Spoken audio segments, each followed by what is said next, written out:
మీరు మాట్లాడితే వాడు పుట్టమదు వాడు వీడు అంటాను. అరే శ్రీధర్ బాబు అని మేము అనలేమా? మాకు చాతగాలనుకుంటున్నారా?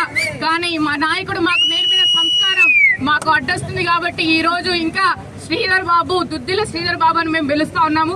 మీరు ఇలాంటి నీచమైన చర్యలకు మరొకసారి పాల్పడితే మాత్రం మీకు మా అన్న ఇల్లు అందరికీ తెలుసుకోవచ్చు, మంత్రిలో ఉంటుందని. మీ నాయకుడి ఇల్లు మీకు తెలుసో లేదో మాకు తెలియదు. ఆ ఇంటిని దొరకబట్టి అదే విధంగా మీకు where there is action there will be equal reaction. మీకు మేము కూడా చూపిస్తాం.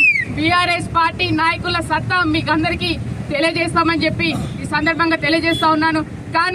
కానీ మేము ఒక పార్టీ లైన్ లో ఉన్నాము. మా నాయకుడు, మా అధినేత కేసీఆర్ గారు కావచ్చు, కేటీఆర్ గారు కావచ్చు, ఇక్కడ పుట్టమదన్న కావచ్చు, ఎప్పుడు కూడా నోరు తూలనాడలేదు.